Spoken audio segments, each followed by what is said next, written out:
নমস্কাৰ বন্ধু বান্ধৱীসকল, স্বাগতম জনাইছোঁ গাঁৱলীয়া ছোৱালী জয়া চেনেললৈ। আজি মই আপোনালোকৰ ওচৰত আলোচনা কৰিবলৈ বিচাৰিছোঁ যে PM কিষাণৰ বেনিফিচিয়াৰী ষ্টেটাছ আৰু eKYC কেনেকৈ লিংক কৰে। আহক ভিডিঅ'টো ষ্টাৰ্ট কৰোঁ। আপোনালোকে ঘৰতে বহি নিজৰ মোবাইলতে PM কিষাণৰ বেনিফিচিয়াৰী ষ্টেটাছ আৰু eKYC লিংক কৰিব পাৰিব। এই ভিডিঅ'টো সেইসকলৰ বাবে যিসকলে PM কিষাণৰ বেনিফিচিয়াৰী ষ্টেটাছ আৰু eKYC লিংক কৰিব নাজানে। আপোনালোকে যিকোনো এটা কম ব্ৰাউজাৰ ওপেন কৰিব, তাত লিখিব pmkishan.gov.in সাৰ্চ কৰিব।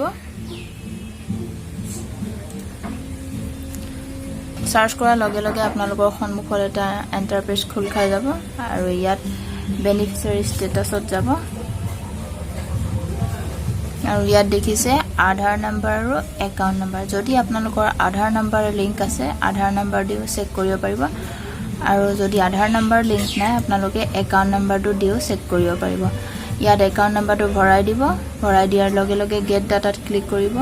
তাৰপাছত আপোনালোকৰ সন্মুখত আৰু এটা পেজ খোল খাই যাব। তাত আপোনালোকৰ কেইটা কিস্তি সোমাইছে আৰু কেইটা কিস্তি সোমাবলৈ বাকী আছে আপোনালোকে দেখা পাব।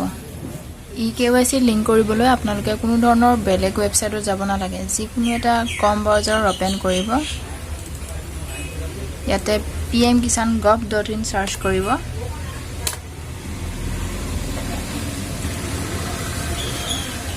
আৰু ইয়াত ওপৰত eKYC বুলি লিখা আছে, তাতে ক্লিক কৰিব। ক্লিক কৰাৰ লগে লগে ইয়াত দেখিছে আধাৰ নাম্বাৰ। ইয়াতে আধাৰ নাম্বাৰটো ভৰাই দিব। আধাৰ নাম্বাৰটো ভৰোৱাৰ পাছত ইয়াতে সাৰ্চ কৰিব। সাৰ্চ কৰিলে নেক্সট অপশ্যন আহিব। আপোনালোকৰ যিটো আধাৰ লগত লিংক আছে মোবাইল নাম্বাৰ, সেই মোবাইল নাম্বাৰটো টাইপ কৰি দিব। তাৰপাছত আপোনালোকৰ মোবাইলত এটা OTP আহিব। OTPটো ছাবমিট কৰি দিব। তাৰপাছত ওপৰত আহিব ছাকচেছফুল বুলি। তেতিয়া গম পাব যে আপোনালোকৰ eKYC লিংক হৈছে। যদি ভিডিঅ'টো চাই ভাল পালে like, comment, share and subscribe কৰি দিব।